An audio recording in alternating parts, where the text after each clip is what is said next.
조선야화를 찾아주셔서 감사합니다. 구독과 좋아요, 알림 설정 부탁드립니다. 때는 조선, 경상북도 순흥이라는 지방이 있었습니다.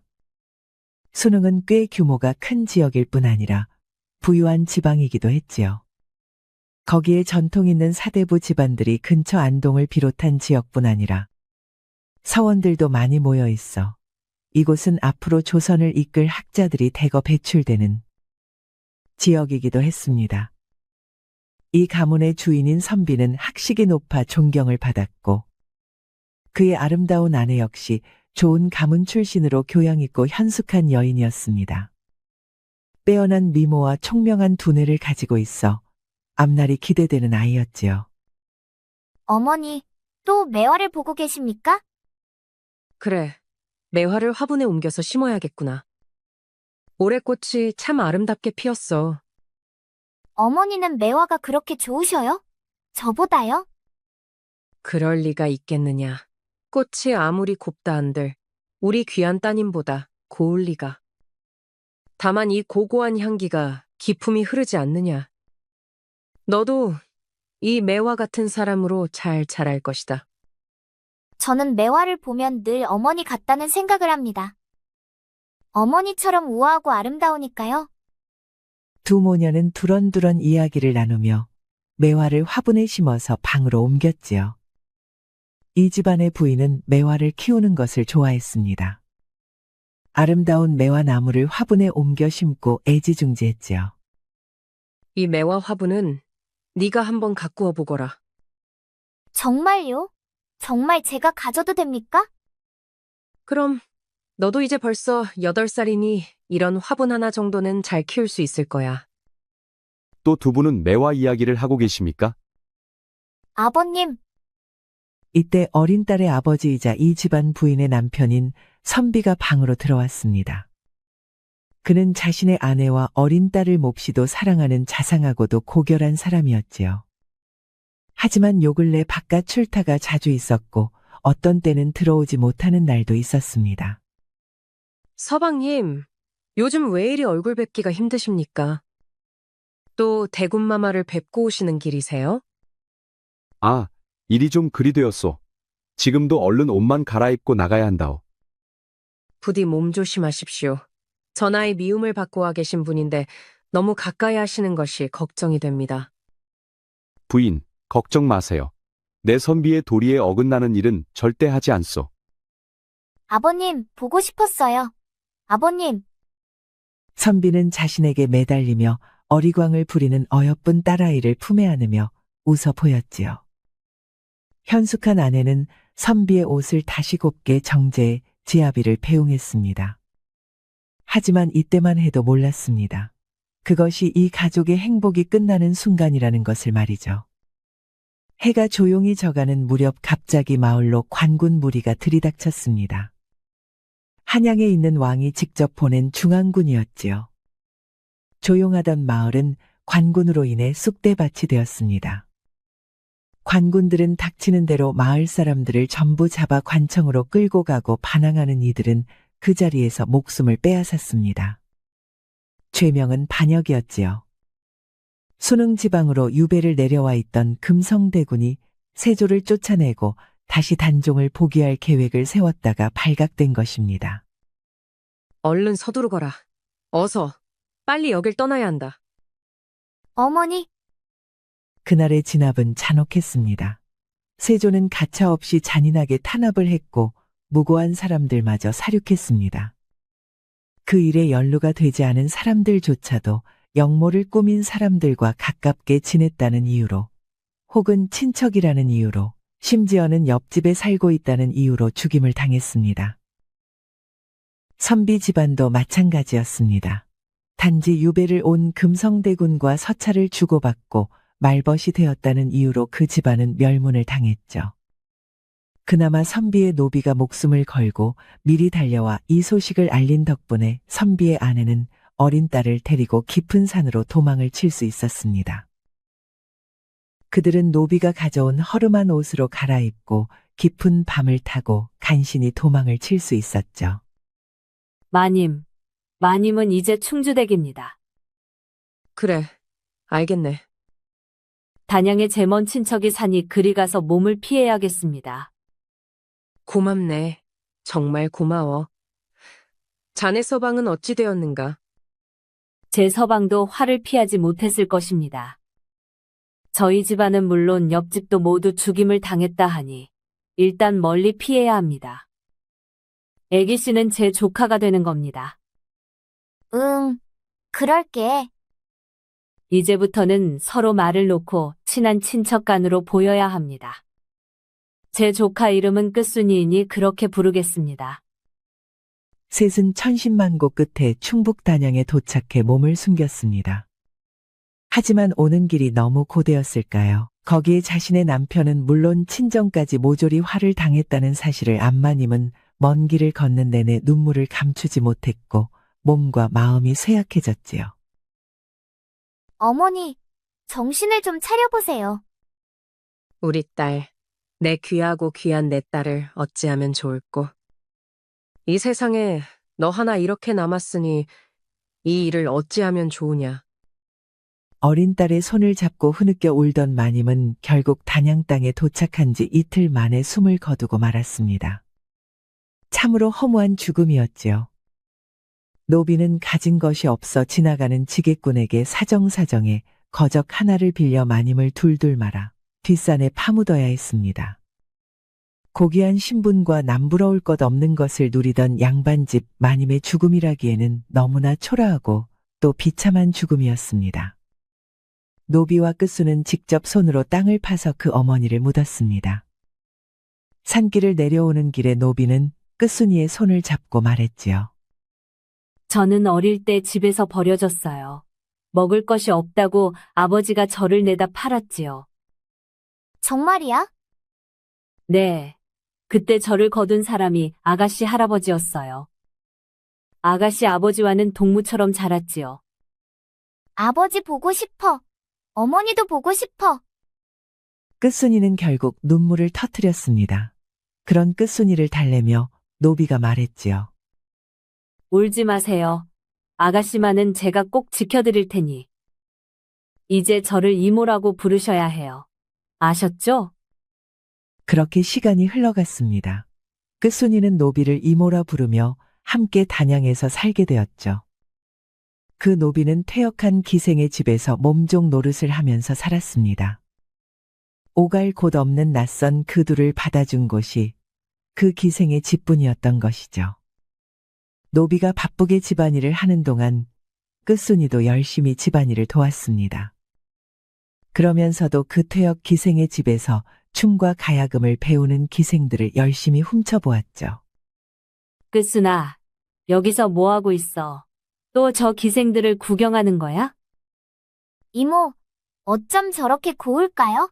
저도 가야금을 배우고 싶어요. 안 된다. 무슨 소리야? 너는 아무튼 안 돼. 저 근처로는 가지도 마. 노비가 화들짝 놀라며 막았지만 이게 웬일인가요? 끝순이는 기생들이 배우는 춤과 노래, 그리고 가야금이 너무나도 배우고 싶었습니다. 그래서 몰래 기생들의 춤사위를 따라 하기도 하고 그 소리를 흉내내기도 했지요. 그리고 그 모습을 눈여겨본 한 사람이 있었습니다. 바로 그 집의 주인 태기 월양이었지요. 월양은 한때는 충청도를 주름잡던 기생이었지만 이제는 은퇴하고 후학을 키우는 데 집중하고 있었습니다. 그에게 기생은 가벼운 웃음을 파는 존재가 아니라 춤과 노래를 사랑하고 가야금을 연주하며 시를 읊는 진정한 예술인이었습니다. 아야, 아파요, 스승님. 제대로 연습을 안 하지 않았느냐. 이래서 어찌 가야금을 한다고 할 수 있어. 아우, 정말 못해 먹겠네. 스승님, 기생이 무슨 악사라도 된답니까? 뭐야? 어차피 손님들은 제 웃음이나 한번 보고 손이나 한 번 더 잡으려고 하지 가야금 소리를 봐야 적당히 장단만 맞추면 됩니다. 그게 길거리 작부랑 뭐가 다르단 말이냐. 너는 기생으로 자존심도 없느냐. 매일 자존심 타령은 됐습니다. 저는 이제 그만 배울래요. 아유, 그래봐야 기생년이 이거 죽어라 연습해봐야 뭐가 달라집니까?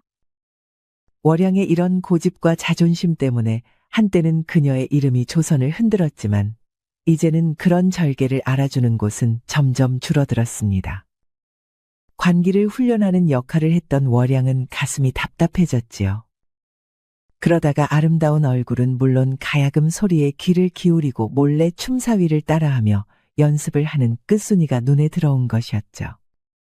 너는 우리 집 몸종인 단양댁의 조카라고 했지? 네, 끝순이라고 해요, 마님. 그래. 너 가야금 배우고 싶니? 네, 저도 배우고 싶어요. 가르쳐 주실 겁니까? 네가 배우겠다면 가르쳐 주마. 하지만 중간에 힘들다 못하겠다고 하면 안 된다.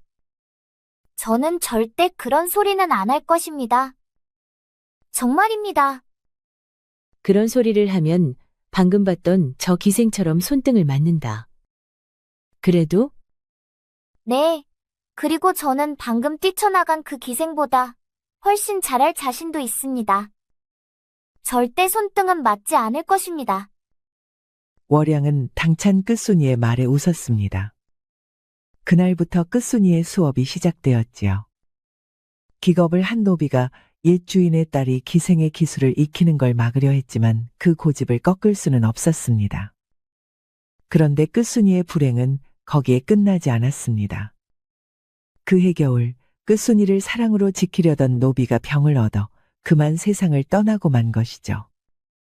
노비는 숨을 거두면서도 끝순이 걱정만 했습니다.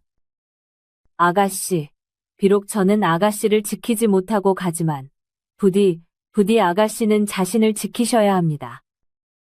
이모, 걱정 마. 내 절대 돌아가신 어머니와 아버지의 이름에 먹칠을 하지 않을 거야. 죄송합니다. 끝까지 지키지 못해 죄송해요. 제가 하늘 가서 마님과 나으리 얼굴을 어찌 봐야 할지. 죄송합니다. 노비는 죽는 순간까지도 끝순이 걱정을, 자신이 지키던 주인의 어린 딸 걱정을 하며 눈물을 흘리다 숨을 거두었지요. 장례를 마치고 온 끝순이를 월양이는 방으로 불렀습니다. 솔직히 말을 해보거라. 너는 원래 방가의 자식이지? 그건 유심히 보면 누구나 알 수 있다. 천한 집안 자식이라 하기에는 너는 이미 글을 읽고 쓸 줄도 알고 몸가짐도 예사롭지 않아. 네, 맞습니다. 저희 집안은 역적으로 몰려 모두 이 세상을 떠났습니다. 끝순이는 눈물을 흘리며 자신이 살아온 이야기를 전했습니다. 그 이야기를 들은 월양은 한숨을 쉬었지요. 이제 너는 세상 천지 돌봐줄이 하나 없는 신세가 되었는데 어쩌겠느냐. 내 밑에서 계속 재주를 익혀보겠느냐? 네, 그러고 싶습니다. 그러면 너는 기생이 되어야 한다. 괜찮겠느냐? 괜찮습니다. 기생은 웃음과 몸을 파는 것이 아니라 진정으로 예를 나누는 것이라 생각합니다. 저는 그 일은 부끄럽지 않습니다. 월양은 고개를 끄덕였습니다. 비록 기생은 비천한 몸이었지만 그 안에 절개 많은 천한 것이 아니라는 것이 월양의 생각이었죠. 네 뜻이 그러하다면 나는 너를 내 수양딸로 삼고자 한다. 너만 괜찮다면 말이다. 감사합니다. 어머니, 네 이름을 두양이라고 하자꾸나. 우리 집 정원에 있던 팥배나무의 꽃이 흐드러지게 필 무렵 네가 우리 집에 왔으니 말이다. 너의 고운 자태가 그 나무의 아름다운 꽃과 좋은 향기와 참 어울려서 그 꽃을 볼 때마다 네 생각이 났단다. 그날 이후로 선비의 딸이자 끝순이는 두향이라는 이름을 가진 어린 기생으로 다시 태어났습니다. 그때가 두향이의 나이 고작 10살이었지요. 두향이는 아름답게 자랐습니다. 가야금은 물론 춤에도 능했고 그 무엇보다 시문을 짓는 솜씨도 뛰어났지요. 거기에 어머니를 닮아 꽃나무를 가꾸는 일에도 큰 재주를 보였습니다. 어느덧 시간이 흘러 두향이는 17의 아름다운 처녀가 되었습니다. 두양아, 또 꽃나무를 보고 있니? 네, 어머니. 매화나무를 화분으로 옮겨서 방에서 키워보려고요. 난과 매화를 키우는 일은 보통 일이 아닌데 너는 정말 재주가 특별하구나. 어릴 때 어머니에게 배운 적이 있어서 그렇구나. 고운데 갓집 마님이 그리 곱게 키워 너에게 이런 재주도 가르쳐 주셨구나. 월양은 애틋한 눈빛으로 두양이를 바라보았습니다. 작년에 두양은 기생호적에 등록을 해야 했습니다. 관기의 수양딸이니 어쩔 수가 없었지요. 하지만 막상 기생이 되어 적을 올리고 나니 두양을 탐내는 사람이 한둘이 아니었습니다. 아직까지는 월양이 두양을 지켜줄 수 있었지만 언제까지고 그럴 수는 없으니 월양의 마음은 답답했지요. 두양이는 다른 기생들과 함께 관청의 행사나 귀한 양반들의 행사에 불려가 춤과 노래, 가야금 연주를 선보이고는 했습니다. 두양이를 한번 본 선비들은 모두 그 고운 자태에 넋을 잃었지요. 게다가 글솜씨마저 뛰어나 시문을 지어 답하는 솜씨가 대단했습니다. 내로라 하는 재력가들이 앞다투어 두양이의 머리를 올리겠다고 서로 찾아왔습니다. 하지만 두양은 냉정했지요. 두양아, 오늘은 가야금만 하지 말고 이리 내 옆에 와서 술을 따르거라. 현감나으리, 죄송하지만 저는 그런 기생이 아닙니다. 원하시면 춤을 추고 노래를 부를 수도 있지만 그건 안 될 말씀입니다. 뭐야, 내 오늘은 그냥 못 넘어간다. 네 버릇을 고쳐야겠어. 네, 그러십시오. 저를 옥에 가두시던지 곤장을 치시던지 마음대로 하시어요. 하지만 절대 술은 못 따라드립니다. 이 일로 두양은 큰 곤경을 치르기도 했습니다. 옥에 갇힌 적도 있었고 기적에서 빼서 노비로 만들어 버리겠다는 협박을 받기도 했지요. 어쩔 수 없었습니다. 기생이 수절을 지킨다는 것은 당시로서는 불가능에 가까운 일이었으니까요. 두양은 결국 17이 되던 해에 그 고장 군수의 하룻밤 시중을 들게 되었습니다. 그것도 월양이가 군수에게 찾아가 눈물로 호소를 해 이루어진 것이었지요. 고을 현감보다는 단양의 군수의 시중을 드는 편이 오히려 두양이를 넘보는 사내가 없을 것이라 생각을 한 것이었습니다. 군수에게 찾아가기 전날 홀로 매화나무를 보며 울던 두양은 마음을 추스렸습니다. 내 비록 기생의 몸이 되어 정절을 잃는다 하여도 괜찮다. 함부로 웃음을 파는 여인이 되지는 않을 것이야. 화분에 심겨 은은한 꽃을 피우던 매화는 그런 두양을 위로해주는 듯 했지요. 그래, 매화야. 마당에 피어있던 이 화분에 심겨있던 매화는 매화나무이든 나는 달라지지 않아. 나는 부끄러운 짓은 하지 않는다. 그렇게 두양은 관계의 생활을 이어나갔습니다. 비록 머리를 올리기는 했지만 그 고결한 인격과 기품은 더더욱 명성이 높았지요. 그 사이 두양이를 친 어미처럼 돌봐주던 월양도 세상을 떠났습니다. 두양은 허전한 마음을 시와 가야금으로 달랬지요. 오직 아름다운 매화꽃만이 그녀를 위로해주는 듯 했습니다. 그러던 어느 해 두양이가 19이던 해 단양 고을에 새로운 군수가 부임해 왔습니다. 그 이전에 군수가 두양이를 몹시 아꼈기 때문에 두양이를 데리고 가고 싶어 했지만 관아에 묶여있던 두양은 따라갈 수가 없었지요. 네가 내키지 않으면서도 나를 위해 최선을 다한 것을 잘한다. 아니옵니다. 제 본분을 다한 것입니다. 내가 조금만 더 힘이 있었더라면 너의 신분을 풀어주고 싶었건만 국법이 지엄하니 그건 어렵구나. 그러니 새로운 군수와 부디 몸조심하거라. 그 말을 남기고 옛 군수는 떠나갔습니다. 두양은 걱정이 되었지요. 사실 원하지는 않았지만 군수가 아끼는 관기는 그 누구도 함부로 범접하지 못하니 두양은 그간 남자들의 손길에서 자유로울 수 있었습니다. 하지만 새로 오는 군수가 어떤 사람일지 두양은 알 수 없었습니다. 두양은 걱정이 되었지요. 군수 나으리, 관기들이 인사를 드리옵니다. 인사드리옵니다. 나으리, 난홍이라 하옵니다. 인사드리옵니다. 사또, 옥선이라 하옵니다. 저도 인사드리옵니다. 부디 선정을 베풀어 저희 고우를 굽어 살펴주시옵소서. 인사를 받던 새 군수는 고개를 들어 두향이를 바라보았습니다. 모든 관기들은 교태를 뽐내거나 아름다움을 강조하며 자신의 눈에 들기 위해 갖은 아양을 떨었지만 오직 한 기생만은 고고함을 풍기며 고우를 잘 다스려줄 것을 이야기했으니 새 군수에게 두향이가 인상이 깊었던 것이지요. 자네 이름이 무엇인가? 네, 저 말씀이시옵니까? 그래. 보자마자 나에게 이 고우를 잘 다스리라. 잔소리부터 한 잔의 말일세. 순간 주위의 공기가 얼어붙었습니다. 두향은 속으로 한숨을 쉬었지요. 저는 두양이라고 합니다. 그래? 왜 그런 이야기를 했는지 한번 들어보고 싶군. 차를 내오게. 이야기를 좀 나누어 보도록 하지. 두향은 차를 준비해서 새 군수의 방으로 들어갔습니다. 어쩌면 첫날부터 자신이 새로운 군수의 밤시중을 들어야 할지도 모른다. 각오를 하면서 말입니다. 하지만 책을 읽으며 두향을 기다리고 있던 새 군수는 뜻밖의 말을 꺼냈습니다. 오, 왔는가? 그래. 자네는 단양에서 오래 살았지? 그렇습니다.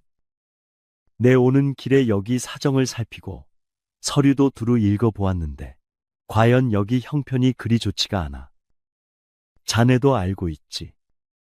예, 그러하옵니다. 2해 넘게 가뭄이 들었사온데 세금이 줄기는커녕 더 늘어나 곤란한 지경에 이른 사람이 많사옵니다. 그렇군. 그럼 어떻게 하는 것이 좋겠는가? 옛말에 민심이 천심이라 하였으니 백성들의 어려움부터 해결하는 것이 옳지 않겠는가?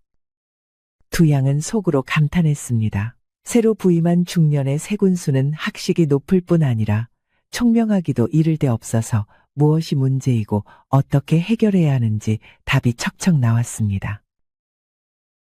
뿐만 아니라 안 읽은 서책이 없어서 두향의 시를 듣고 금방 답시를 짓기도 했습니다. 그건 웬만한 선비들도 하지 못하는 일이었지요. 두 사람은 시간이 가는지도 모르고 밤늦도록 담소를 나누고 책 이야기를 하기도 하고 시를 짓기도 했지요. 어느덧 깊은 밤이 되자 두향은 늘 그래왔듯이 군수의 밤시중을 들려 했습니다. 찻상을 물리고 이불을 펴려 하자 군수는 깜짝 놀랐지요. 밤이 늦었는데 물러가지 않고 무얼 하는 것이냐?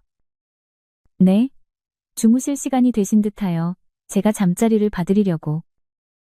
되었다. 너도 피곤할 텐데 물러가서 쉬거라. 제가 물러가도 괜찮으십니까? 그래. 잠자리를 보는 일은 내 하인이 하면 된다. 너는 이런 일을 하는 사람이 아니지 않느냐? 두향은 속으로 감탄했습니다. 새로운 군수는 학식도 높고 아는 것이 많아 세상 이치에 밝을 뿐 아니라 인품도 훌륭한 사람이었지요. 두향은 태어나 처음으로 가슴이 두근거리는 것을 느꼈습니다. 그것은 한 사람에 대한 동경과 존경 그리고 감탄이 섞인 감정이었던 것입니다. 새로운 군수는 정말 꼼꼼하게 마을의 사정을 살피고 백성들을 위해 많은 일을 해내갔습니다. 당시 단양은 무능력한 관리들과 흉년 등으로 인해 백성들의 삶이 많이 공공한 상황이었습니다.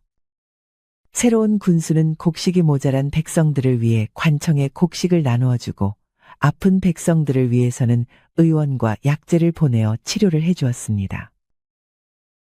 그런 일을 하느라 군수는 눈코 뜰 새도 없이 바쁘고 좋아하는 서책을 읽을 시간조차 없었지요. 그런 군수를 위해 두향은 늘 군수의 숙소에서 그를 기다리며 차를 끓여놓고 하루의 일과를 들으며 말동무가 되어주기도 하였습니다.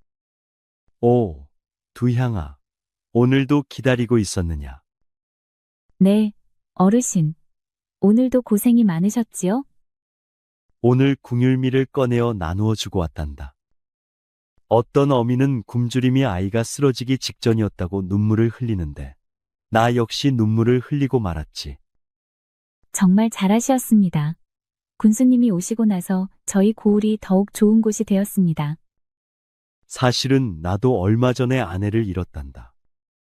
뒤이어 자식도 하늘로 보내고 여기 부인받아 오기 전까지는 살고자 하는 의욕이 별로 없었어. 그런 일이 있으셨습니까? 세상에. 세상 일은 모두 하늘의 뜻이라 했건만 나는 태어나기도 전에 아버지를 잃고 유복자로 태어나 내 어머니는 내가 19에 돌아가셨다. 내가 관직에 올라 벼슬로 출세를 하는 것도 제대로 보시지 못하고 말이다. 그런 사연이 있으신지는 몰랐습니다. 그리고 일찍이 결혼했던 첫 아내를 병으로 잃고 그 뒤에 얻은 아내마저 세상을 떠나고 또 둘째 아들마저 나를 떠나니 내 어찌 하늘을 원망하지 않을 수 있었겠느냐. 군수의 솔직한 심정을 듣고 나니 두양의 마음도 슬픔으로 가득 찼지요. 무엇보다 가족을 잃은 슬픔이 무엇인지 잘 알았기에 두양 역시 군수의 허망함을 이해할 수 있었던 것입니다. 너무 슬퍼하지 마십시오. 인생은 가을바람에 떨어지는 잎사귀와도 같다 하였지만 계절이 지나면 다시 피어나는 것이 하늘의 이치인이 떠난 인연만큼 또 새로운 인연이 어르신의 마음을 위로해 드릴 것입니다. 과연 그 새로운 인연이 두양이 바로 너인 것 같구나. 처음에 내 너를 기생으로만 생각해 마음을 두려워하지 않았지만 일이 내 마음을 알아주니 이제는 진정 버스로 느껴지는구나. 고맙다. 그때 군수의 나이는 이미 40대 중반을 훌쩍 넘긴 나이였습니다. 요즘으로 치면 거의 할아버지 소리를 들을 때였지요. 하지만 두양은 한창 꽃다울 19이었으니 거의 아버지와 딸뻘이나 마찬가지였습니다. 하지만 그건 상관없었습니다. 두양은 군수의 인품과 학식에 흠뻑 빠져 그분을 연모한다 여기게까지 되었으니까요. 오늘 밤은 제가 어르신 시중을 들겠습니다. 네가 말이냐. 예. 오늘은 물러가란 말씀은 하지 말아 주시옵소서. 볼을 발그레하게 물들이고 청하는 두양의 곱디 고운 얼굴을 물끄러미 바라보던 군수는 다시 입을 떼었지요. 두양아, 사람의 마음은 봄바람 같지만 마음의 경계를 넘으면 의리가 무너진단다. 아니옵니다. 그럴 일은 없습니다. 내 너와 이렇게 마음을 터놓고 지내는 것은 너와 시문을 나누고 도와 의를 논하기 위함이니 내가 군자와 유학자의 도리를 지키도록 도와다오. 두양은 아무 말도 하지 못하고 고개를 숙였습니다. 과연 군수는 보통 사람은 범접하기 어려운 정도의 훌륭한 덕을 지닌 사람이었지요. 두양은 부끄러움을 느낌과 동시에 더더욱 그를 연모하는 마음이 깊어간다는 것을 느꼈습니다. 너는 비록 천한 기생이라고는 하나 그 그릇은 남다르니 앞으로도 시와 학문에 더욱 힘쓰도록 하거라. 할 수 있겠느냐? 예. 나으리. 꼭 그리하겠습니다. 그날 이후로도 둘은 종종 차를 두고 오랫동안 담소를 나누기도 하고 단양의 경치 좋은 강선대를 논일기도 하면서 마음을 나누었습니다. 하지만 군수는 절대로 선을 넘지 않았습니다. 그저 뜻이 잘 통하는 사람이자 마음이 잘 맞는 벗으로 두양을 인정해 주었고 두양 역시 그럴수록 군수에 대한 마음이 더욱 깊어졌지요. 어르신, 저는 아니지만 임혜화는 받아주실 수 있겠지요? 아니, 이건 그 귀하다는 청매화가 아니더냐. 예.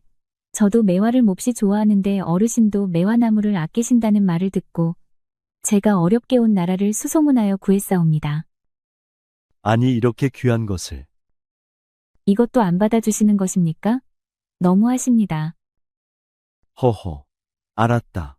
매화야 못 받을 것이 없지. 고맙구나. 군수는 정사로 바쁜 와중에도 틈을 내어 두양과 시간을 같이 보냈습니다. 함께 서책을 읽거나 시를 짓기도 하고 검은고를 타기도 하는 등 서로에 대한 마음이 더더욱 깊어졌지요. 두양은 태어나 처음으로 자신의 존재가 단지 미모가 뛰어난 기생으로서가 아니라 한 인간이자 인격체로서 대우를 받는다는 느낌을 받았습니다.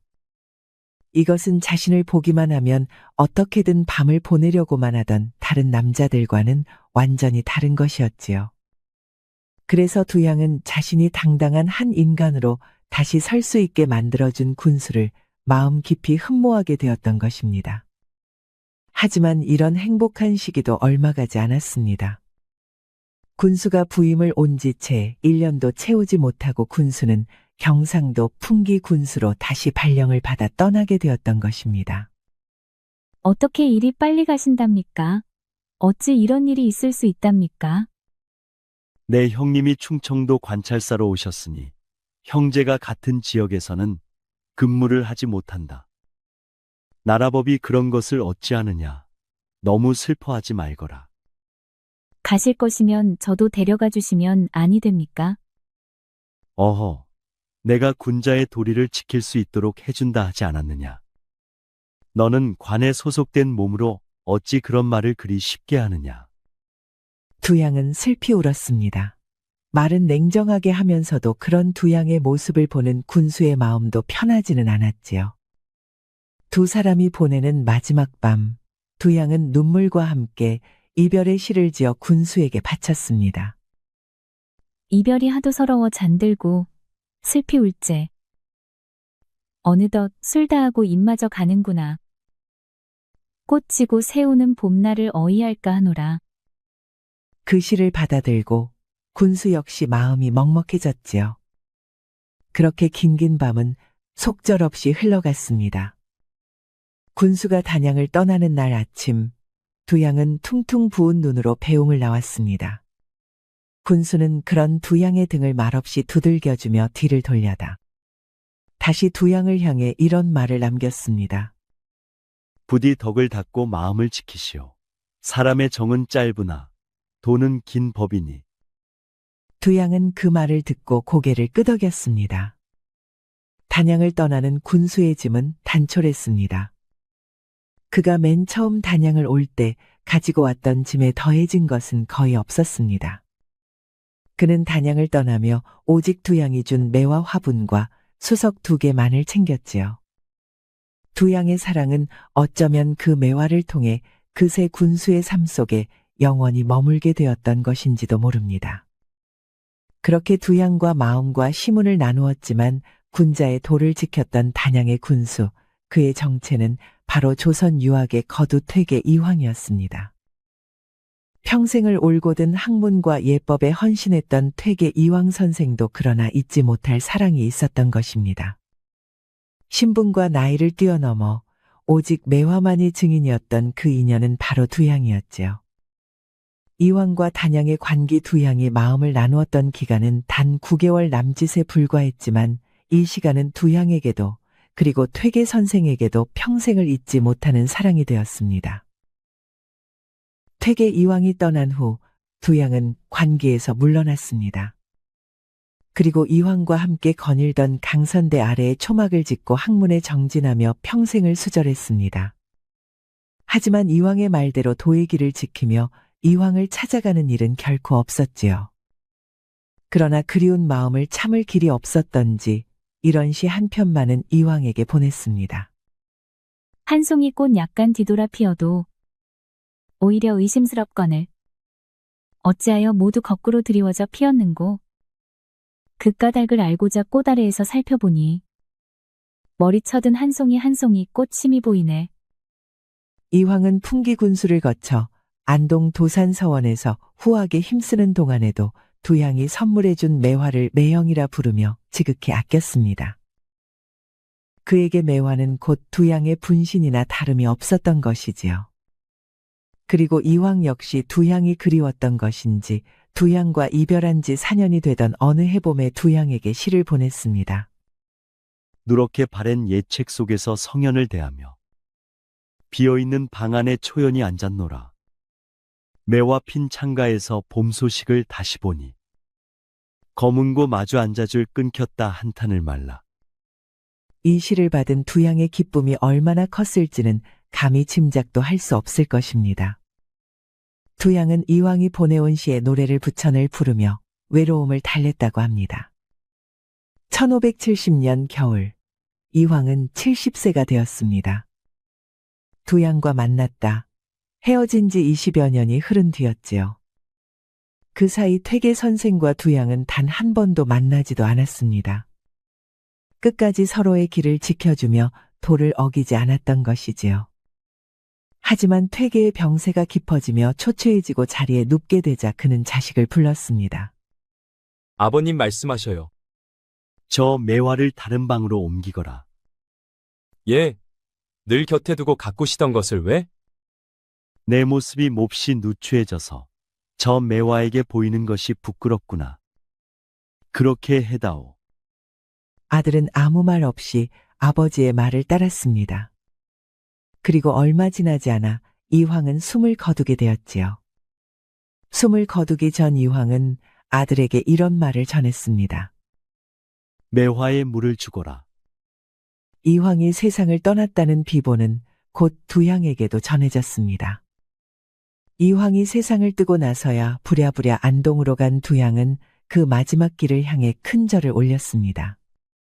그리고 결국 두향 역시 슬픔을 이기지 못하고 스스로 곡기를 끊고 이황의 뒤를 따라 생을 마감했지요. 생전의 두향은 자신이 죽거든 생전 이황 선생과 함께 거닐던 강선대 아래 묻어달라는 유언을 남겼다고 합니다. 그래서 두향은 자신의 소원대로 거기에 묻히게 되었지요. 그러다 최근 들어 근처에 충주댐이 생기고 강선대가 물에 잠기게 되자 함께 수몰될 처지에 놓인 두향의 묘의 뜻밖의 일이 벌어집니다. 바로 이황의 후손들이 그 절개를 높이사 두향의 묘를 높은 곳으로 직접 이장을 시켜주고 묘비를 세워주었던 것입니다.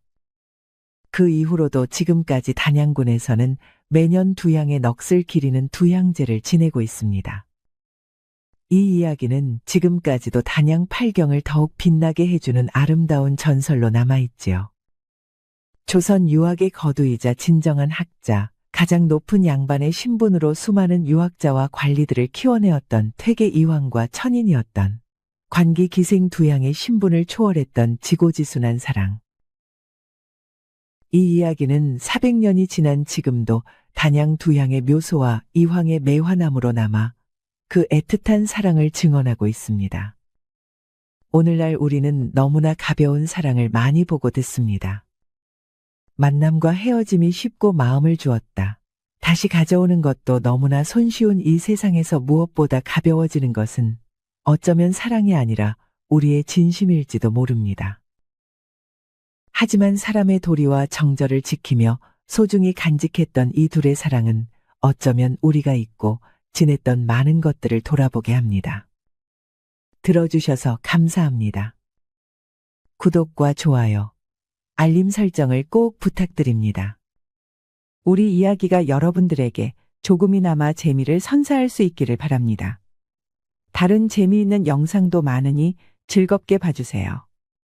그럼 여러분 모두 행복하고 즐거운 시간 되세요.